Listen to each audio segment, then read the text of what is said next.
দর্শক বন্ধুরা, কথা আছে morning is the source of the day, অর্থাৎ সকাল বলে যায় দিনটা কেমন যাবে। ঠিক যেমন আমাদের প্রথম দফা নির্বাচন বলে দিয়েছিল দ্বিতীয় দফা নির্বাচন কেমন হবে, তবে কেবলমাত্র অতিরিক্ত হিসাবে যুক্ত হয়েছে কিছু ঘটনার ঘনঘটা। যেমন ধরুন ওই সোকাল এক উত্তরপ্রদেশ থেকে আসে দাবাং অফিসারের ফলতায় দাপাদাপি, বা নির্বাচনের দিন কেন্দ্রীয় বাহিনীর অতি সক্রিয়তা, ভবানীপুরে শুভেন্দু অধিকারীর ছোটাছুটি, কিংবা বলুন ওই নির্বাচনের আগের দিন ভারতীয় জনতা পার্টির প্রার্থী তাপস রায় ও লকেট চ্যাটার্জিদের অভিষেক বন্দ্যোপাধ্যায়ের দপ্তর অর্থাৎ ক্যামাক স্ট্রিটে পৌঁছে যা। বাকি তো শান্তিপূর্ণ নির্বাচন হয়েছে, হ্যাঁ, তা জানিয়েছেন কমিশনের কাকারা, এবং তাদের ওয়েবসাইট বলছে সন্ধ্যা 6টা পর্যন্ত ওই 90% অর্থাৎ প্রথম দফা নির্বাচনের মতো 90% পোলিং ক্রস করে গিয়েছে। তাহলে তো যুদ্ধ শেষ, এবারে ফলাফলের পালা। কি ফলাফল হবে, কে বসছে বাংলার মসনদে, কার হাতে থাকছে বাংলার কুর্সি, চলুন তা জানতে চটপট দেখে নেওয়া যাক। ভোট ভাই সমীক্ষা ও বেঙ্গল সার্ভে কোম্পানির করা 2026 বিধানসভা নির্বাচনের মহা এক্সিট পোল, কার দখলে নবান্নের চাবিকাঠি, কে বসছে বাংলার মসনদে 2026 বিধানসভা নির্বাচনে। নমস্কার, আমি বাবুসেনা, আপনারা দেখছেন চ্যানেল রাজকার্য। চ্যানেল রাজকার্যতে আপনাদের আরো একবার স্বাগত জানাই। তো চলুন চটপট শুরু করা যাক। প্রথম জেলা দার্জিলিং দিয়ে। এই দার্জিলিং জেলায় মোট 5টি আসন রয়েছে, এবং আপনারা জানেন এই 5টি আসনের মধ্যে দার্জিলিং ও কার্শিয়াং আসনে তৃণমূল কংগ্রেস সরাসরি প্রতিদ্বন্দ্বিতা করছে না, সেখানে তারা গোর্খা জনমুক্তি মোর্চাকে সমর্থন করেছে। বাকি যে 3টি আসন আছে, মাটিগাড়া, নকশালবাড়ি, ফাঁসিদেয়া ও শিলিগুড়িতে তৃণমূল কংগ্রেস ভারতীয় জনতা পার্টি সরাসরি লড়াই হচ্ছে। তবে আমাদের এক্সিট পোল বলছে এই 5টা আসনে আবারও কিন্তু ভারতীয় জনতা পার্টি জয়লাভ করতে চলেছে বিগত দিনের মতো। অর্থাৎ মাটিগাড়া, নকশালবাড়ি, ফাঁসিদেয়া ও শিলিগুড়িতে তৃণমূল কংগ্রেস ভারতীয় জনতা পার্টি সরাসরি লড়াই করলেও এই 3টে আসনেও ভারতীয় জনতা পার্টি জয়লাভ করতে চলেছে। শিলিগুড়িতে শঙ্কর ঘোষ জয়লাভ করছে, তৃণমূল কংগ্রেস প্রার্থী গৌতম দেব পরাজিত হতে চলেছে। পরবর্তী জেলা কালিম্পং। এই কালিম্পং জেলায় একটি আসন আছে। বিগত নির্বাচন অর্থাৎ 2021 ও 2024-এর ফলাফল বলছে এখানে ভারতীয় জনতা পার্টি আগিয়ে ছিল, এবং এই নির্বাচনেও এই আসনটা আবারও ভারতীয় জনতা পার্টি জয়লাভ করতে চলেছে। পরবর্তী জেলা জলপাইগুড়ি। এই জলপাইগুড়ি জেলায় মোট 7টি আসন রয়েছে। ধূপগুড়ি, ময়নাগুড়ি তৃণমূলের দখলে থাকতে পারে, তেমনটাই আমাদের এক্সিট পোলে দেখা যাচ্ছে। জলপাইগুড়ি যাচ্ছে বিজেপির হাতে, রাজগঞ্জ মাল তৃণমূল কংগ্রেসের হাতে থাকলেও নাগরাকাটা, ডাবগাম, ফুলবাড়িতে আবারও পদ্মফুল ফুটতে চলেছে। অর্থাৎ এই যে জলপাইগুড়ি জেলায় মোট 7টা আসন রয়েছে, সেখানে ফলাফল হতে পারে 4-3। ভারতীয় জনতা পার্টি 3টি আসনে জয়লাভ করতে পারে, তৃণমূল কংগ্রেস জয়লাভ করতে পারে 4টি আসনে। পরবর্তী জেলা কুচবিহার। এই কুচবিহারে মোট 9টা আসন আছে। এই 9টা আসনের মধ্যে আমাদের এক্সিট পোল যা বলছে তাতে মেঘলিগঞ্জ তৃণমূল কংগ্রেসের হাতে থাকছে, মাথাভাঙা যাচ্ছে ভারতীয় জনতা পার্টির দখলে, অর্থাৎ নিশীথ প্রামাণিক জয়লাভ করতে চলেছে। কুচবিহার উত্তরে ভারতীয় জনতা পার্টি, দক্ষিণে তৃণমূল কংগ্রেস অর্থাৎ অভিজিৎ দেব ভৌমিক হিপ্পি জয়লাভ করতে চলেছে কুচবিহার দক্ষিণ আসন থেকে। পরবর্তী আসন শীতলকুচি। ভারতীয় জনতা পার্টির হাতে থাকছে দিনহাটা তৃণমূল কংগ্রেস, উদয়ন গুহ জয়লাভ করছে। নাটাবাড়িতে তৃণমূল কংগ্রেস, সীতায় তৃণমূল কংগ্রেস, তুফানগঞ্জ ভারতীয় জনতা পার্টি। অর্থাৎ এই কুচবিহার জেলার যে 9টা আসন আছে, সেখানে ফলাফল হতে পারে 5-4, অর্থাৎ তৃণমূল কংগ্রেস পেতে পারে 5টি আসন ও ভারতীয় জনতা পার্টির দখলে যেতে পারে 4টি আসন। পরবর্তী জেলা আলিপুরদুয়ার। আপনারা জানেন এখানে মোট 5টা বিধানসভা আসন রয়েছে, এবং এই আলিপুরদুয়ার ভারতীয় জনতা পার্টি সব থেকে শক্ত ঘাঁটি উত্তরবঙ্গের মধ্যে। কিন্তু সেখানে আমরা দেখেছি 2024 লোকসভা নির্বাচন ও পরবর্তী উপনির্বাচন থেকে ভারতীয় জনতা পার্টির পায়ের তলার জমি ধীরে ধীরে আলগা হতে শুরু করেছে, আর সেই ফলাফলের ট্রেন্ড বজায় রেখে আমাদের এক্সিট পোল বলছে আলিপুরদুয়ার জেলার কুমারগ্রাম, কালচিনি, ফালাকাটা থাকছে ভারতীয় জনতা পার্টির দখলে, এবং আলিপুরদুয়ার ও মাদারিহাট এই দুটো আসন যাচ্ছে তৃণমূল কংগ্রেসের দখলে। অর্থাৎ ফলাফল 3-2, ভারতীয় জনতা পার্টি 3টি আসনে ও তৃণমূল কংগ্রেস 2টি আসনে জয়লাভ করতে চলেছে এই আলিপুরদুয়ার জেলা থেকে। তাহলে উত্তরবঙ্গে এ পর্যন্ত আমরা যে 5টা জেলা নিয়ে আলোচনা করলাম, দার্জিলিং, কালিম্পং, জলপাইগুড়ি, কুচবিহার ও আলিপুরদুয়ার, যেখানে মোট 27টা আসন রয়েছে, সেই 5টা জেলার 27টা আসনে কি ফলাফল হতে পারে একটা চট করে শর্ট লিস্ট করে দেখা যাক। সেখানে দেখা যাচ্ছে এই 27টা আসনের মধ্যে ভারতীয় জনতা পার্টি জয়লাভ করতে পারে 16টি আসনে ও তৃণমূল কংগ্রেস জয়লাভ করতে পারে 11টি আসনে। তো চলুন একটু আগিয়ে যাওয়া যাক পরবর্তী জেলা দক্ষিণ দিনাজপুরের দিকে। এই দক্ষিণ দিনাজপুর আপনারা জানেন সুকান্ত মজুমদার অর্থাৎ ভারতীয় জনতা পার্টির এমপি ও প্রাক্তন সভাপতির জেলা। এই দক্ষিণ দিনাজপুর জেলায় মোট 6টা বিধানসভা আসন রয়েছে, যার মধ্যে কুশমন্ডি, কুমারগঞ্জ তৃণমূল কংগ্রেস, বালুরঘাট, গঙ্গারামপুর ভারতীয় জনতা পার্টি ও তপন, হরিরামপুর আবারও থাকছে তৃণমূল কংগ্রেসের হাতে। তেমনটাই কিন্তু আমাদের এক্সিট পোলে উঠে এসেছে। তাহলে ফলাফল কি দাঁড়াচ্ছে দক্ষিণ দিনাজপুর জেলার 6টা আসনে? তৃণমূল কংগ্রেস জয়লাভ করতে পারে 4টি আসনে ও ভারতীয় জনতা পার্টি জয়লাভ করতে পারে 2টি আসনে। উত্তর দিনাজপুর চোপড়া, ইসলামপুর, গোয়ালপুকুর, চাকুলিয়া, করণদিঘি, হেমতাবাদ, কালিয়াগঞ্জ, রায়গঞ্জ ও ইটাহার এই 9টা আসনে কিন্তু বিগত 2021 বিধানসভা নির্বাচনে তৃণমূল কংগ্রেস জয়লাভ করেছিল। 2024 লোকসভা নির্বাচনে তৃণমূল কংগ্রেস লিডে ছিল, এবং এই নির্বাচনে আমাদের এক্সিট পোল ইঙ্গিত করছে উত্তর দিনাজপুর জেলায় আবারও 9-9 করতে চলেছে তৃণমূল কংগ্রেস। পরবর্তী জেলা মালদা। এই মালদা জেলায় মোট 12টা বিধানসভা আসন রয়েছে। তার মধ্যে হবিবপুর, মালদা, ইংলিশ বাজার, গাজল ও বৈষ্ণবনগর থাকছে ভারতীয় জনতা পার্টির দখলে। চাঁচল, হরিশ্চন্দ্রপুর, মালতীপুর, রতুয়া, মানিকচক, মোথাবাড়ি তৃণমূল কংগ্রেসের দখলে এবং সুজাপুর যাচ্ছে কংগ্রেসের হাতে।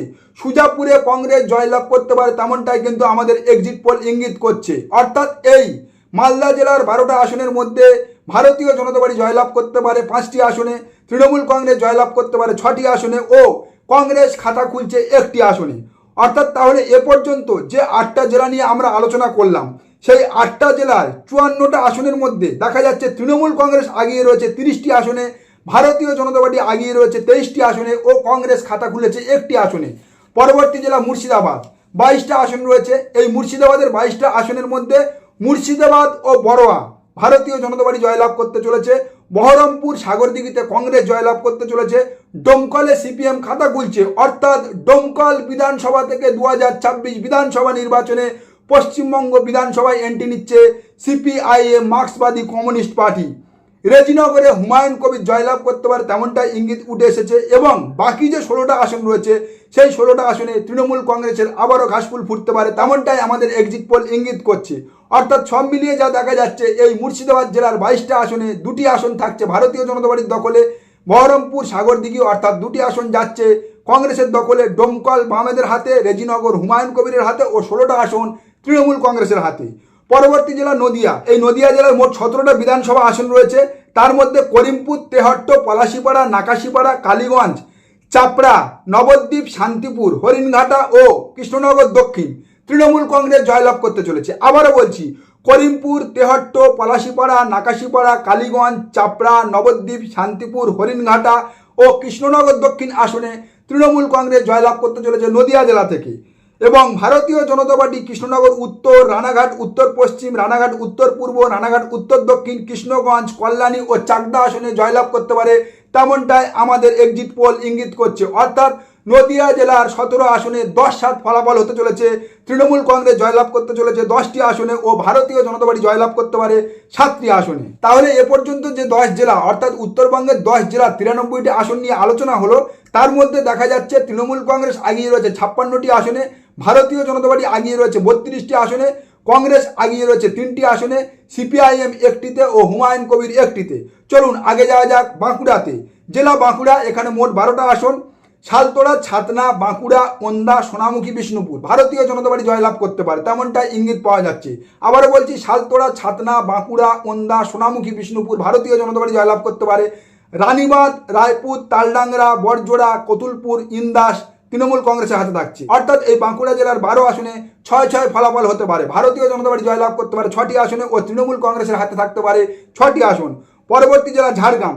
ঝাড়গ্রামে মোট 4টি বিধানসভা আসন রয়েছে, যেখানে 4-4 ফলাফল করেছিল 21-এ তৃণমূল কংগ্রেস এবং লোকসভা নির্বাচনেও তারা 4-4 ফলাফল ধরে রেখেছিল। আর তার সঙ্গে এই নির্বাচনের ফলাফল ইঙ্গিত করছে আবারও এই ঝাড়গ্রাম জেলা থেকে তৃণমূল কংগ্রেস 4-4 ফলাফল করতে চলেছে।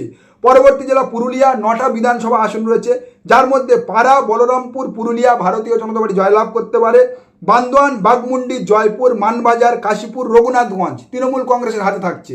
পরবর্তী জেলা পশ্চিম মেদিনীপুর। এই পশ্চিম মেদিনীপুরে মোট 15টা বিধানসভা আসন রয়েছে, যার মধ্যে খড়গপুর সদর বাদে বাকি 14টা আসনে তৃণমূল কংগ্রেস জয়লাভ করতে পারে তেমনটা ইঙ্গিত পাওয়া যাচ্ছে। অর্থাৎ খড়গপুর সদরে দিলীপ ঘোষ একাই জয়লাভ করতে চলেছে পশ্চিম মেদিনীপুর থেকে ভারতীয় জনতা পার্টির প্রার্থী হিসাবে।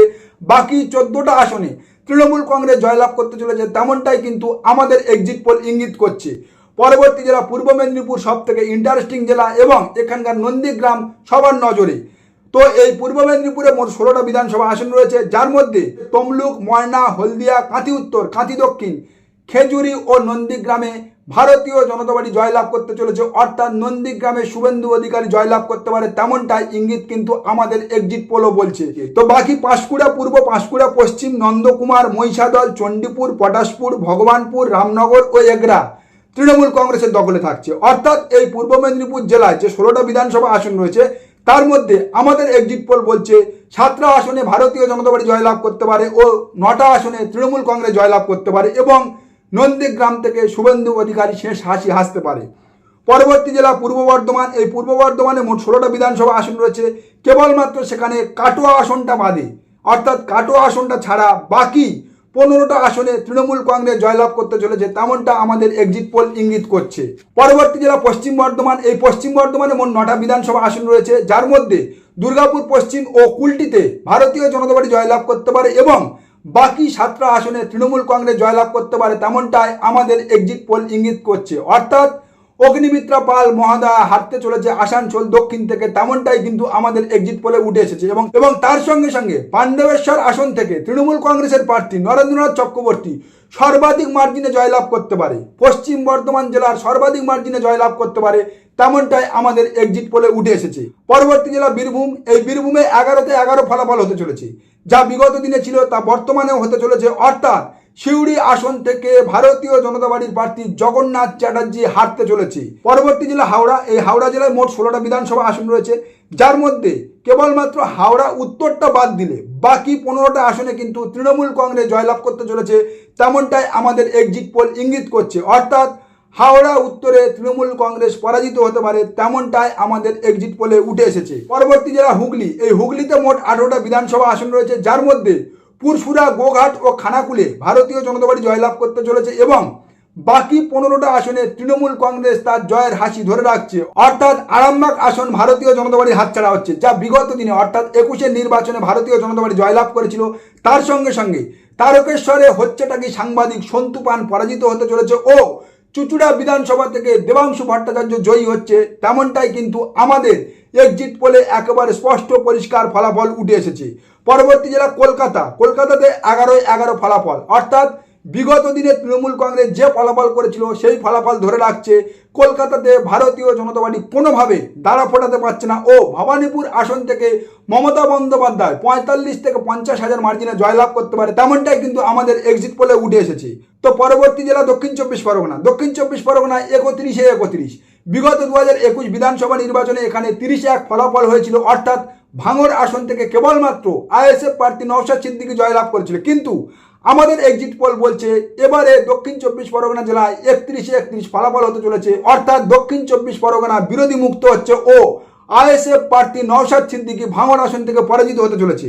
পরবর্তী জেলা উত্তর চব্বিশ পরগনা। উত্তর চব্বিশ পরগনায় মোট 33টা বিধানসভা আসন রয়েছে, যার মধ্যে গাইঘাটা থেকে হারতে চলেছে সুব্রত ঠাকুর, অর্থাৎ শান্তনু ঠাকুরের ভাই সুব্রত ঠাকুর গাইঘাটা বিধানসভা আসন থেকে পরাজিত হতে চলেছে, তেমনটাই ইঙ্গিত পাওয়া যাচ্ছে। ভাটপাড়াতে হারছে অর্জুন সিংয়ের ছেলে পবন সিং এবং নোয়াপাড়াতে হারছে অর্জুন সিং, বরানগরে হারছে সজল ঘোষ, ব্যারাকপুরে কৌস্তব বাগচি, পানিহাটিতে রত্না দেবনাথ ও রাজারহাট গোপালপুরে তরুণ জ্যোতি তিয়ারির পরাজয় হতে চলেছে এই উত্তর চব্বিশ পরগনা জেলা থেকে, তেমনটাই কিন্তু আমাদের এক্সিট পোল ইঙ্গিত করছে। অর্থাৎ উত্তর চব্বিশ পরগনা জেলায় যে 33টা বিধানসভা আসন রয়েছে সেখানে আমাদের এক্সিট পোল বলছে 33 ফলাফল হতে পারে, ভারতীয় জনতা পার্টির দখলে যেতে পারে 3টি আসন ও তৃণমূল কংগ্রেসের হাতে থাকতে পারে 30টি আসন। তাহলে মোটের ওপর ফলাফল কি দাঁড়ালো? মহা এক্সিট পোল কি বলছে? কত আসনে তৃণমূল কংগ্রেস আগিয়ে কত আসন পেতে পারে ভারতীয় জনতা পার্টি এবং কোন জায়গায় দাঁড়িয়ে আছে কংগ্রেস, সিপিএম ও আম জনতা উন্নয়ন পার্টি?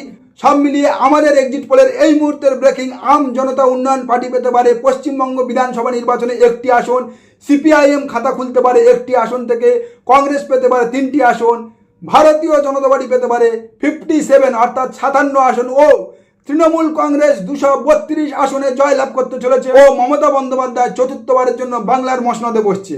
অর্থাৎ আমাদের মহা এক্সিট পোল, ভোট ভাই সমীক্ষা ও বেঙ্গল সার্ভে কোম্পানির মহা এক্সিট পোলের ইঙ্গিত তৃণমূল কংগ্রেস 232, ভারতীয় জনতা পার্টি 57, কংগ্রেস 3, সিপিআইএম 1 ও আম জনতা উন্নয়ন পার্টি 1। হ্যাঁ জানি আপনাদের নন্দীগ্রাম নিয়ে কমপ্লেন আছে, আপনাদের অনেকের মনে হতে পারে নন্দীগ্রাম থেকে শুভেন্দু অধিকারী পরাজিত হতে চলেছে বা পরাজিত হতে পারে।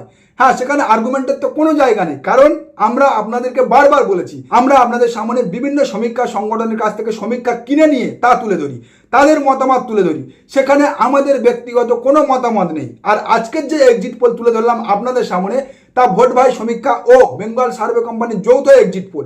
সেখানে তারা ইঙ্গিত করেছে ভবানীপুর থেকে শুভেন্দু অধিকারী 45 থেকে 50,000 ভোটের ব্যবধানে পরাজিত হচ্ছে এবং নন্দীগ্রাম থেকে শুভেন্দু অধিকারী অল্প মার্জিনে হলেও জয়লাভ করতে চলেছে। তো বাকিটা তো আমরা 4 তারিখে দেখতে পাবো। আমরা সবাই দেখেছি এই সমীক্ষা সংগঠনই 232 আসনে ইঙ্গিত দিয়েছে এবং এমন এমন আসনে ভারতীয় জনতা পার্টির পরাজয়ের ইঙ্গিত দিয়েছে যে আসনগুলোতে ভারতীয় জনতা পার্টি বিগত নির্বাচনেও জয়লাভ করেছিল। অর্থাৎ সব মিলিয়ে আজকের যে এক্সিট পোল তুলে ধরলাম সেই এক্সিট পোল একেবারে হুবহু মিলে যাবে বা সেই এক্সিট পোল একেবারে বাইরে চলে যাবে তেমনটা কিন্তু নয়। এই এক্সিট পোল আমরা কথা দিতে পারি প্রায় 90% মিলে যাবে এবং এই এক্সিট পোল অনুযায়ী আগামী দিনে পশ্চিমবাংলার মসনদে মমতা বন্দ্যোপাধ্যায় চতুর্থবারের জন্য মুখ্যমন্ত্রী হিসাবে শপথ নেবে। নমস্কার, আজকের প্রতিবেদন এখানে শেষ করলাম। দেখা হচ্ছে আগামী কোনো প্রতিবেদনে। আমাদের প্রতিবেদন সম্পর্কে আপনাদের মতামত অবশ্যই জানান আমাদের কমেন্ট সেকশনে।